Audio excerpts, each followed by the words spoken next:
Hi, I'm Keisha. This Thanksgiving, my mom texted me, "Thanks for existing, don't come." I'd been paying the rent, covering the Wi-Fi, even keeping the lights on.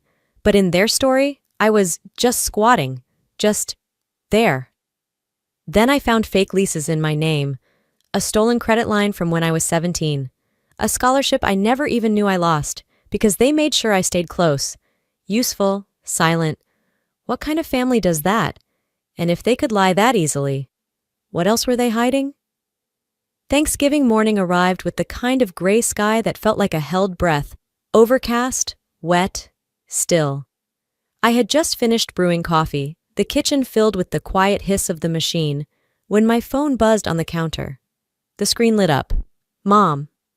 I didn't expect warmth. Our conversations had become colder over the years. But what I read stunned me still. "Thanks for existing, don't come." That was it. No good morning, no happy Thanksgiving, just those 6 words. I stared at the message, blinking hard, half expecting it to rewrite itself into something more human, something less final. But it didn't change, and deep down, I knew it wouldn't. From the other side of the apartment, I could hear Casey laughing on FaceTime, her voice bright and easy as she dabbed on makeup in my bathroom. She was already dressed for dinner, for their dinner. I stood there with my coffee going cold in my hand, the text still glowing on the screen. I didn't reply, didn't ask why.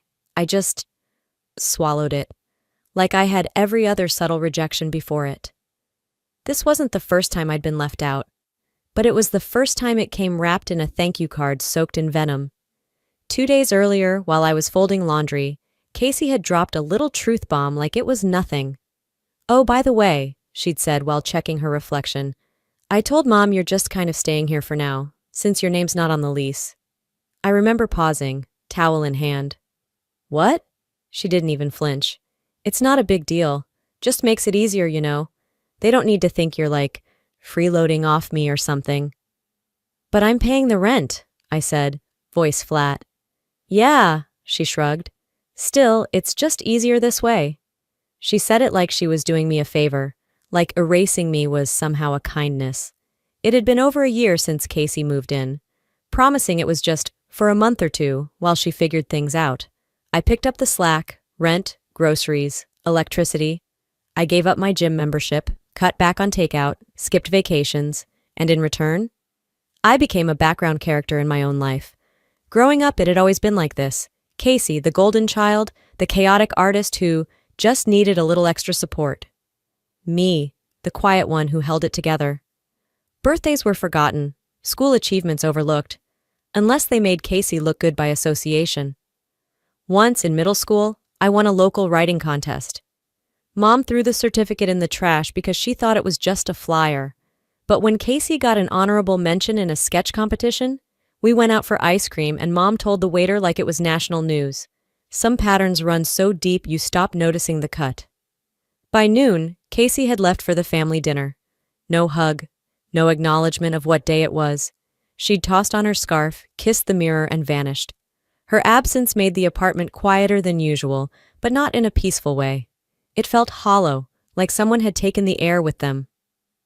I reheated the turkey sandwich I made the night before, set one plate, poured a second cup of coffee, even though no one else was coming. I placed it opposite me out of habit, then laughed at myself and drank both. They were probably sitting around the big table at Mom's house by then, passing the sweet potatoes, smiling for Facebook photos. My seat, if it was ever really mine, sat empty. Again, I didn't call, didn't text, didn't beg. I've learned that sometimes silence is stronger than any explanation. Instead, I opened my notebook. On the first line, I wrote, "They don't get to define me by absence anymore." I was still there, still paying the bills, still keeping the lights on, and yet, somehow, to them, I had become invisible. Keisha? Oh, she's just squatting, just drifting, just there. Funny thing is, you start to believe it yourself. Until one morning, with a mug in your hand and a message on your phone, the lie breaks. And what shatters isn't just trust. It's the version of yourself you kept twisting to stay loved. I stayed at the kitchen table long after the coffee had gone cold. The kind of stillness settled in that doesn't comfort you, just turns up the volume on every thought you've been avoiding. I'd washed the plate, wiped down the counter, even lined up the salt and pepper shakers like some desperate bid for normalcy.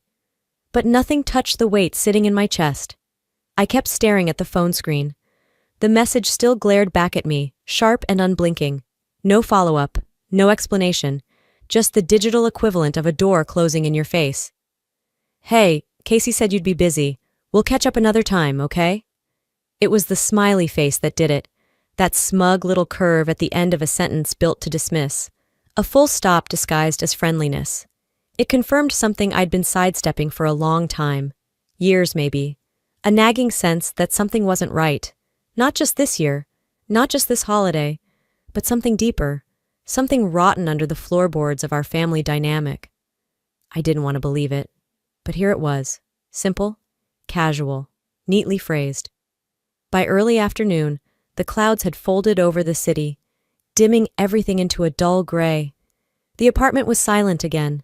Casey was gone, probably already charming her way through mashed potatoes and half glasses of wine, the golden child with perfect timing and a short memory. And me? I was here, alone in the silence I hadn't chosen but had somehow inherited. I opened my laptop, not to scroll or distract myself, but because I needed something concrete. Something I could point to and say, "See, I'm not crazy." Proof that what I was feeling had roots, that I wasn't just overreacting or stuck in some bitter loop. It started slow. A half-hearted scroll through my email. Nothing exciting.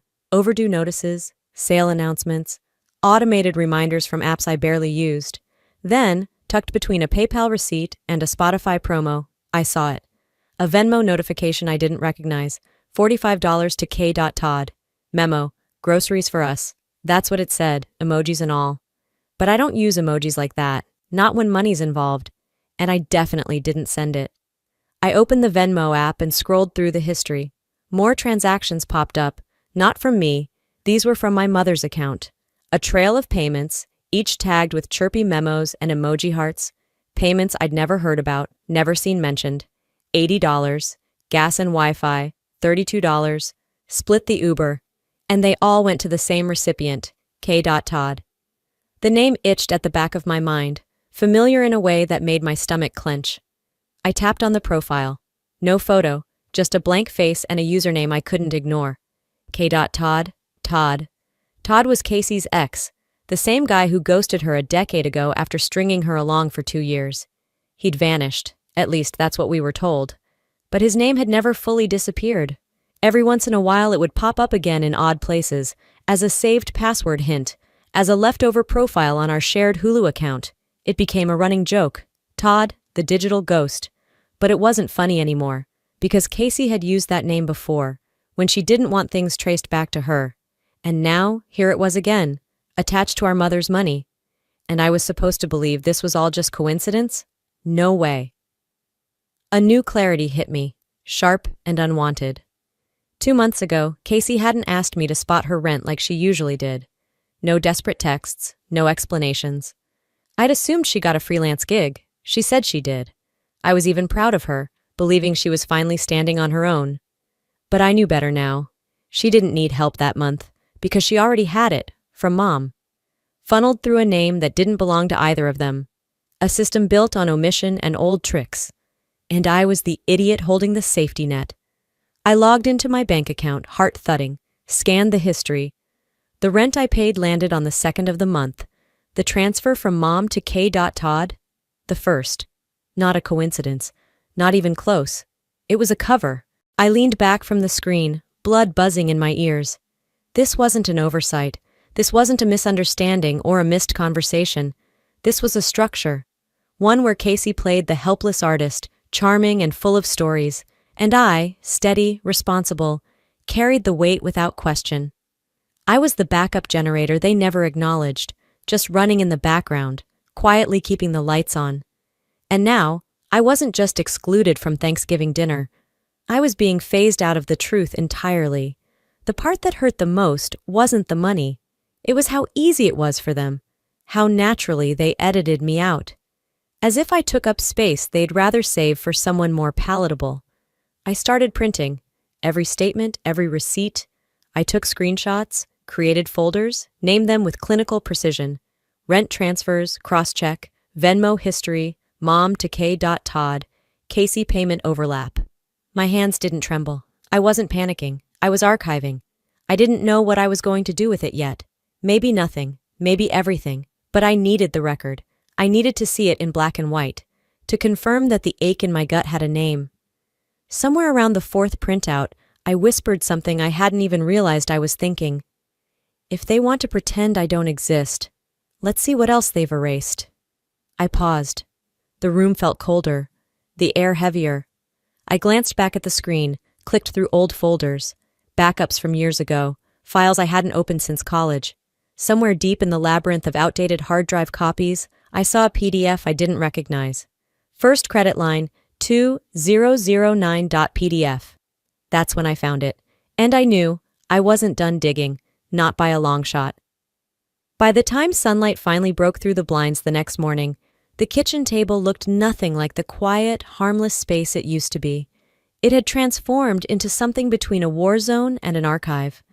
Paper was everywhere, some crumpled, others neatly stacked, most of it stained with circles from last night's coffee mug. Receipts, statements, screen grabs, and hand-scribbled notes sprawled across the surface like pieces of a puzzle I hadn't even realized I'd been solving. In the middle of the chaos, like the glowing center of some investigation board, sat my laptop, still open, still lit, still waiting. I hadn't really slept. Maybe 3 hours, curled up sideways on the couch, a too-thin throw blanket failing to cover my feet. My neck ached, my eyes burned, my spine was one big knot, but my brain wouldn't shut off. The hum of the refrigerator was the only consistent sound through the night, aside from the occasional rustle of a paper I accidentally nudged with my foot or elbow. I never touched the pie I bought for myself. Pumpkin, from the overpriced bakery on 6th. It sat in the fridge, untouched, still wrapped in its bakery box like it was waiting for some celebration that never came. It felt like a bad joke now, like I was the only one who didn't know Thanksgiving had been canceled for me. My cursor hovered over the file that started it all. First credit line, 2009.pdf. I clicked. It opened to a dull, official-looking form. Retail store branding faded and off-center, like it had been scanned 1,000 times. My full name was printed at the top of the page in clean, almost mechanical handwriting. Address filled in, phone number, social security number, everything lined up. Except one thing. I didn't fill this out. The handwriting wasn't mine. It was neater, older, more careful than I had ever been at 17. And when I scrolled to the bottom, I stopped breathing for a second. The signature was supposed to be mine. It even looked close. But it tilted too far to the right. And the loop in the S of Keisha curled upward, not downward. The same way my mother used to sign every permission slip, every sick note, every check she ever wrote. And just like that, it came back. Senior year. One Friday afternoon, I was rushing out the door to catch the bus. Backpack unzipped, hair still damp from a rushed shower. Mom stopped me at the kitchen counter, slipping a blank form on top of my geometry notebook. "Sign this real quick," she said. "It's for the field trip form I forgot to turn in." No hesitation, I signed. Of course I did. She was my mom. I didn't even read it. Turns out it wasn't for a field trip. It was for this. A store credit account, opened in my name, using my information, with her address. And the kicker? She never paid it. Not once. My eyes stung as I scanned through the document again. Account activity, missed payments, fees, closure, balance charged off. The debt had lived quietly in the background of my life for years, sabotaging things without making a sound. When I was 20, I tried to rent my first off-campus apartment. I had saved, budgeted, even found a roommate on Craigslist I didn't totally hate. The leasing office pulled my credit and the woman behind the desk gave me that look. Sympathetic, but firm. "You might want to check your credit," she said carefully. "It's not great." I remember the heat crawling up my face as I nodded, thanked her, and walked out, blinking back tears. I thought I'd made some terrible mistake, that I'd done something wrong. Maybe I forgot to pay something. Maybe I applied for something and didn't understand how it worked. But I never missed a payment because I never had anything to pay. It wasn't me, it was her, and she never told me. Not even when I cried on the phone about getting denied for my first credit card. Not when I panicked over the interest rates on student loans. Not once did she step in, sit me down, and admit what she'd done. She just let me carry the blame. I scrolled through the rest of the file. It felt like watching someone take an eraser to the margins of my life. Not big, obvious moments, just small, crucial chances, credit lines, approval letters, a future slowly strangled before it even had air. This wasn't a mistake. This wasn't an accident. This was identity theft. From my own mother. My body went still. I didn't cry. I didn't yell.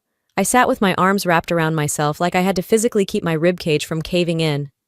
Like holding still was the only thing keeping me from falling apart completely. The betrayal wasn't just financial. It wasn't just about money or credit scores.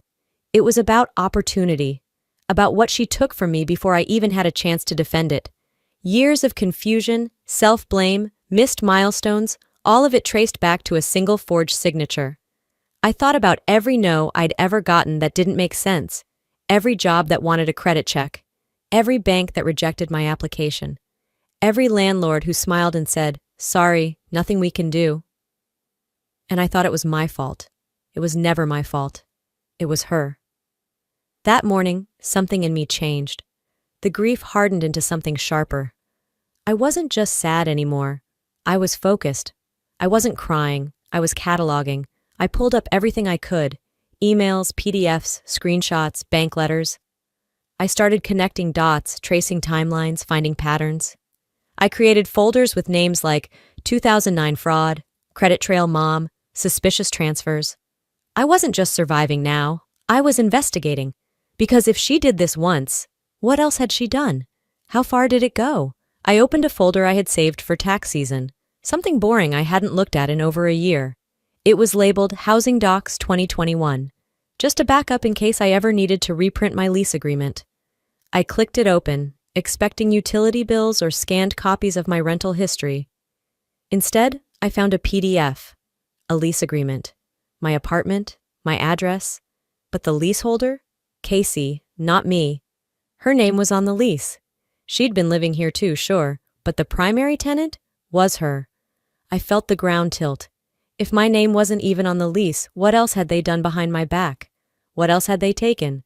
And just like that, the case got bigger. I didn't wait. I couldn't. There are moments when hesitation feels like surrender, and I wasn't in the mood to lose anything else. By 9:10 a.m. on Saturday, I was already parked outside the leasing office downtown, engine off, my fingers drumming against the steering wheel. The manila folder sat on the passenger seat beside me, like a quiet co-pilot, thick with everything I'd printed the night before, copies of lease documents, financial statements, emails, annotated screenshots, a list of names and dates I couldn't forget even if I wanted to. My body felt wired but heavy, like my nerves were stuck in high gear and my bones were filled with cement. I took one breath, then another, then I grabbed the folder and got out of the car. The building was everything I expected and somehow worse. Beige walls that had once tried to pass for warm neutral, an outdated reception desk with fake potted plants, and piped-in top 40 hits from the early 2000s humming softly through the ceiling speakers. The scent of industrial carpet cleaner clung to the air like it didn't want to leave. A woman behind the desk greeted me without lifting her eyes from her monitor. "Hi there, what can I help you with today?" I kept my voice steady, measured. "I need a copy of the current lease agreement for my apartment at Chestnut Grove, Unit 3B. She nodded absently and started typing. "Sure, just need your name for the file?" "Keisha Todd." And just like that, her hands paused mid-keystroke. Not dramatically, just a quiet freeze, like her system had returned something unexpected. She looked at the screen, then up at me with a smile that tightened around the edges. "I'm sorry," she said, tone suddenly a little too careful, "but the leaseholder on file for that unit is Casey Todd, since March." For a moment, everything inside me went still. My heart didn't race, my stomach didn't drop, It hardened. That's not right, I said slowly. I signed the original lease 3 years ago. I've renewed it every year. I pay the rent. I handle the maintenance requests. I live there, not her.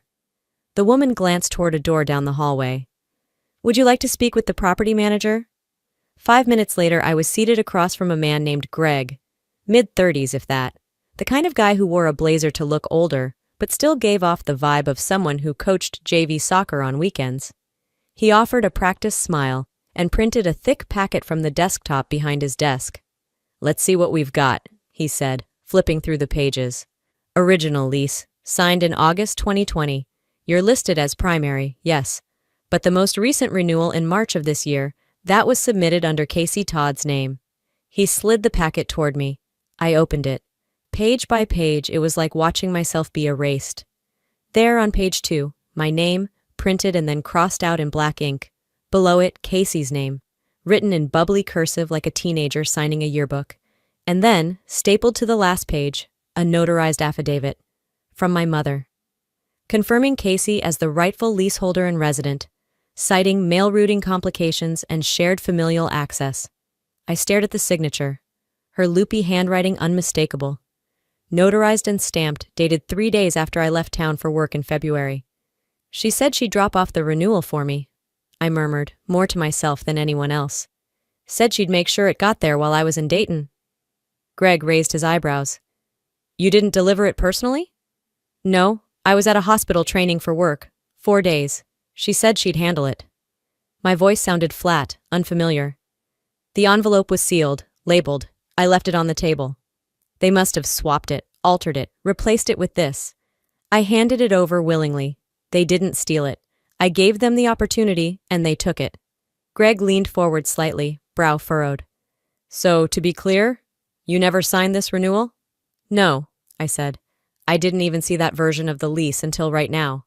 He nodded slowly. Okay, I'll make a note of that in your file, but... He hesitated. It was notarized. That's going to complicate things legally. I let the words settle, and then I said quietly but without apology. It was notarized by my mother, the same woman who told me not to come to Thanksgiving this year because I make things complicated. Greg didn't have anything to say to that. He just nodded again, slowly, like someone who wanted to look understanding without getting involved. I left the office with 3 printed copies of the lease, a copy of the notarized affidavit, and a verbal agreement that all future correspondence regarding the unit would be sent to both my name and Casey's, regardless of who was listed as leaseholder. It wasn't justice, but it was a paper trail. Back home, I scanned every page, uploaded them to a new encrypted drive, backed it up to the cloud, backed it up again to a portable hard drive I hadn't touched since senior year of college. This wasn't about being paranoid. This was about protection. This was my shield. And maybe, just maybe, it was also the start of something more. That night, I cleared the kitchen table again, moved the stacks of documents with care, not chaos. This time, I wasn't just reacting. I was building something. I grabbed a lined notepad, opened it to a blank page, and pressed a bright yellow sticky note right in the center. In all caps, I wrote, "Don't test me again." I underlined it twice. Then I began a new list. Names, dates, transactions, logins I didn't recognize, bills I never paid but somehow affected me. Every quiet betrayal, every moment I'd been made invisible on paper, I wrote down in ink. Because if they were going to lie with documents and signatures and notaries, I was going to answer with records. And this time, I was keeping score. I didn't even make it through Sunday breakfast before the next punch landed. A letter slid through the mail slot around 11:20 a.m., while I was pouring coffee and folding the dish towel back over the oven handle. I heard the soft thunk on the floor and thought it was another coupon booklet, until I saw the logo in the corner. Capital One. I hadn't opened any new account. I hadn't applied for anything. Not recently. Not ever, under that name. Still, I tore the envelope open, steam rising from my untouched mug. Welcome to your new card member experience, the letter read. New account approval. Limit, $3,000. Card ending in 9812. Billing address, my apartment. Application date, November 8th. My pulse thudded behind my teeth. That was 2 weeks ago. I had no memory of doing this. None. I called the number printed in bold red near the bottom. The customer rep picked up after 3 rings. Hi, thank you for calling Capital One. Can I verify your name and the last 4 digits of your social? I did. She pulled up the record. Looks like this account was approved online. Application submitted under Keisha Todd. Same birth date. Email registered is keys.todd21@gmail. I don't have a Gmail with that handle. I asked, where was the card mailed? Same as billing, your address. That's when the nausea started to settle in. And there have already been transactions, she added. Sephora, DoorDash, Apple Store, and an online boutique called LuxSpark. I thanked her, hung up, and just sat there. Casey. She'd done it again. I pulled up my email and searched for the Gmail variation. It had been listed as a recovery option for an old Yahoo account I never used anymore, probably added years ago, during one of the times I let her borrow my laptop. The pieces fit too easily. The charges? All things she'd casually mentioned receiving as gifts last week. Oh my God, I won this makeup set, she'd said, holding up a box. People online are so generous sometimes. No, people like me were just easy to steal from. At 4 p.m. I stepped outside, walked aimlessly down Broad Street, cold air biting my fingertips. Downtown was already lit for the holidays, silver garlands strung between traffic lights, store windows sparkling with fake snow and false cheer. I wasn't angry, not in the firestorm way. I was a glacier, cold, immovable, rising. By the time the sun began to dip behind the old courthouse, I was back in my apartment. Casey's boots were by the door, brand new, glossy, black with a gold zipper up the side. She was in the living room, scrolling on her phone like nothing had happened. I walked to the kitchen table, sat down, opened the folder I'd updated the night before, and waited. She didn't look up. You used my name, I said flatly. My social, my credit. She blinked, looked over her shoulder. Are you seriously still on that? I confirmed it. I spoke with Capital One this morning. She scoffed. You're so dramatic. You act like the world's ending every time someone borrows your stapler. I didn't flinch. This isn't borrowing. It's federal. Oh, please. She rolled her eyes. You always play the victim. Maybe now you'll stop acting so perfect. I stood. This is your last warning, I said calmly. You contact the card company. You cancel the account. You pay it off, or the next conversation we have will be with a police report between us. She laughed, but it was a nervous laugh, thin around the edges. You wouldn't dare. I didn't respond. I just walked into my bedroom, shut the door, and opened my laptop. The identitytheft.gov portal glowed bright in the dark. By midnight, the report was submitted, the screenshots uploaded, the statement signed. I didn't shake. I didn't second guess. At 12:03 a.m., I stood in front of the mirror, placed a new sticky note next to the one from yesterday. Silence isn't grace, it's permission. Not anymore. By Monday morning, I thought I had seen the worst of it, but violations have layers, and Casey wasn't finished. I was rinsing out my coffee mug when my phone rang. Unknown number, local area code. I almost let it go to voicemail, but something in me said answer it. Is this Miss Keisha Todd? A male voice asked, too formal to be friendly. Yes. This is Daniel from Coastal Recovery Group. We're calling to confirm the repayment terms of your recent $2,000 payday loan with Quickstream Financial. I didn't take out a payday loan. There was a pause. I could hear keyboard clacking. Then, it was processed under your name and social security number on November 15th. Funds were deposited to a Chime account. The address listed matches your current residence. My grip tightened around the sink edge. I need documentation. Certainly. We'll send a full digital copy of the application and transaction log to the email on file, which is keys.todd.21@gmail.com. Of course. Send it to this one, I said, spelling out my actual address. My voice was calm, controlled. By noon, the file arrived. There it was. My name, my SSN, my address, and a signature that tried to mimic mine, but didn't even come close. It was Casey's looped T that gave her away. I forwarded everything to the officer handling my ID theft report and headed to the station that same afternoon. It was cloudy, a wind picking up that threatened to bite through my sweater. The inside of the precinct felt more like a DMV than a place where lives could be repaired. Fluorescent lights, cheap carpet, tired faces. "I already filed a report yesterday," I told the front desk clerk, handing over a new folder. "This is a second fraud account. $2,000 this time." An officer took me into a side room, young and professional, but disinterested. "This kind of identity use, especially when it's family," he said. "It tends to fall more on the civil side than criminal." I stared at him. "She stole my identity, opened credit, took loans, lied on notarized leases." He nodded, scribbling notes. "I'm not saying don't pursue it, but you'll likely need to file through civil court for damages." I left frustrated, but undeterred.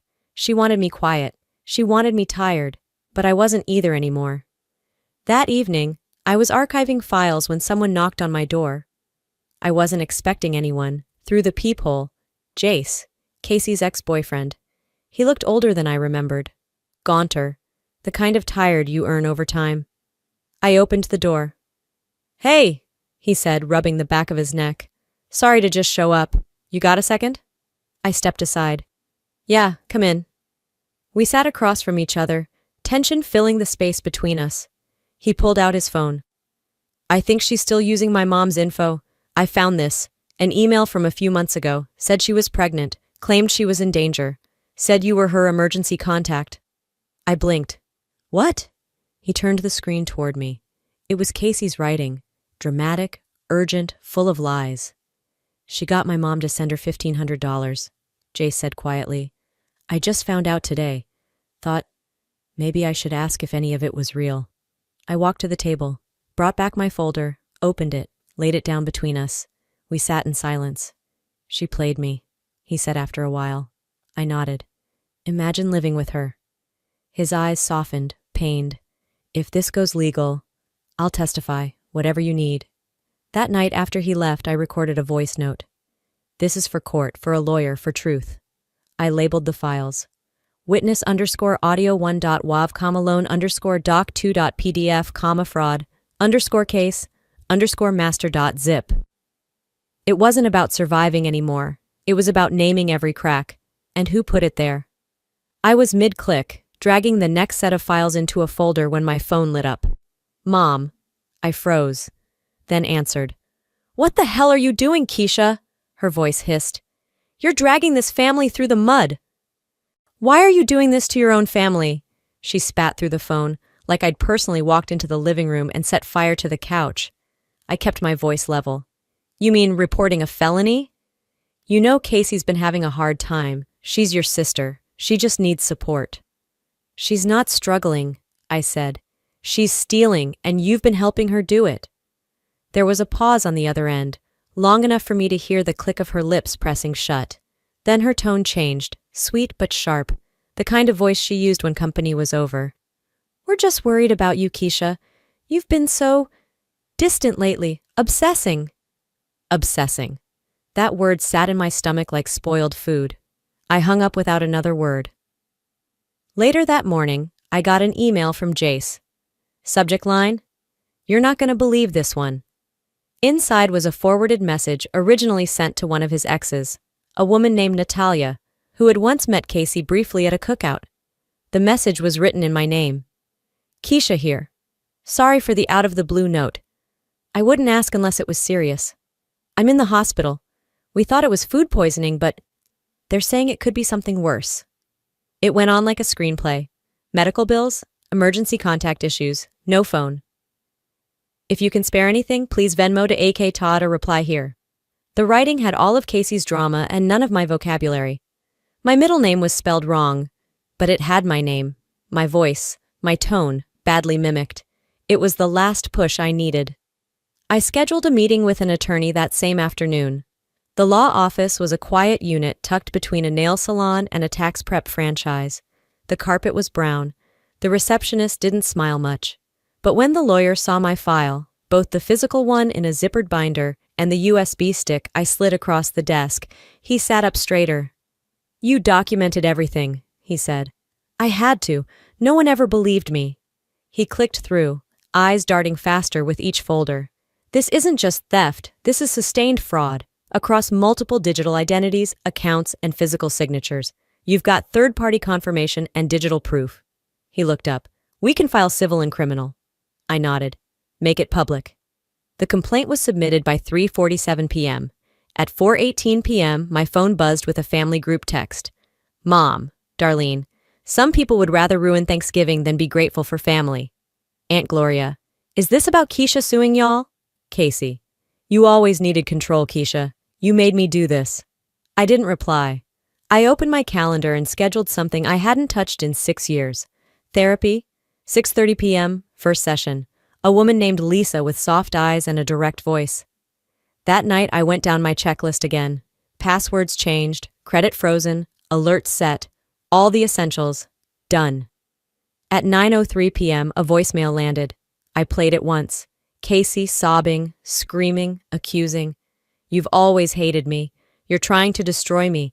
You think this makes you powerful? No, I think it makes me free. I didn't delete it. I saved it. Labeled it. Voicemail _evidence 1.m4a. Then I opened my planner. Court date confirmed, December 19th. Merry Christmas, Casey. The sun was low when I picked up Hannah from school. Gold light spilled across the cracked sidewalk like spilled syrup, and she was waiting on the bench out front, legs swinging, her backpack too big for her frame. Your mom didn't tell me you'd be here, I said as she hopped into the passenger seat. She shrugged. She said you owed her a favor. Of course she did. Back at the apartment, I made her a grilled cheese and poured apple juice into a mason jar. She sat at the kitchen table, scribbling over a half-done math worksheet, her braids flopping forward every time she leaned down. Hey, Auntie Keisha? She said suddenly, not looking up. Did you ever get that scholarship? I blinked. What? Last year I heard Mommy and Nana talking, she mumbled. They said you never found out. My chest tightened. Found out what? That you got into Ohio State, that you were going to go, but then they told them you had money problems. I leaned forward, my grilled cheese untouched. Hannah, are you sure?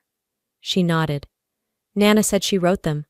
Mommy said it was better if you stayed close anyway. The room tilted. That year had always haunted me. Senior year, I'd worked hard, filled out the FAFSA, wrote 5 essays, got the letter that said provisional approval. I'd held it in my hands, but the final packet never came. I remember asking Mom about it. I remember her voice. You probably didn't meet the GPA cutoff. It happens. Be realistic. She'd looked so certain, so matter-of-fact. I'd believed her. Now I wasn't sure I even knew what my GPA was that semester. After I dropped Hannah off, she hugged me tighter than usual. I dug into the old storage box under my bed. Sure enough, the provisional offer was still there, tucked inside a copy of my high school transcript. My GPA had been fine. I scanned the letter, took a photo. Then, hands slightly shaking, I found the email address of the scholarship board. To admissions@ohiostate.edu, subject, scholarship inquiry, 2009, K. Todd. Body, Dear Admissions. I was recently informed there may have been a withdrawal letter submitted in my name in 2009 regarding a full scholarship offer. I never authorized such a withdrawal. Please advise if there are any records of this. Thank you, Keisha Todd. 2 hours later, they replied, yes, a letter was submitted by a listed guardian citing concerns over credit health and financial instability. It requested your withdrawal. It was signed by Darlene T. Todd. Darlene, not Mom, not anymore. They hadn't just stolen my name, or my credit, or my peace. They stole my future. They took the door I'd fought to open and slammed it shut. Just so I wouldn't walk through it. Because if I left, I wouldn't be convenient, wouldn't be nearby, wouldn't be available. They didn't just lie about who I was. They made sure I never found out for myself. I sat back, the screen blurring, not from tears. I didn't cry.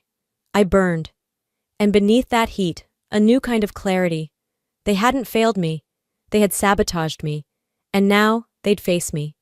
Because I didn't lose the scholarship. It was taken. Like everything else. Friday, December 22nd arrived colder than forecasted. The sun was out, but the air bit against my face as I walked up the courthouse steps. My hands stayed deep in my coat pockets. Not from fear, but to keep them from shaking from something else entirely. Nerves? Maybe. But mostly it was the weight of finality. Inside, the courtroom was unassuming. Beige walls, worn carpet, a squeaky heater that hummed like it was tired of witnessing people fall apart. Casey arrived last. Beige coat, hair pulled back, mascara smudged like a deliberate act. She looked around, but never at me. Darlene sat beside her, dressed in all black, as if mourning a version of herself that no longer existed. I didn't look at either of them. I faced forward, my attorney to my right, a folder full of truth on the table before me. The judge reviewed the statements, credit card applications, loan documents, the scholarship records, the notarized lease. A case that once felt like a series of gut punches now sat on paper, neat, linear, undeniable. The verdict was swift. Casey was ordered to repay damages and flagged for fraud. Darlene wasn't charged criminally, but her financial involvement was noted in court records. My name was cleared. That mattered more than I expected.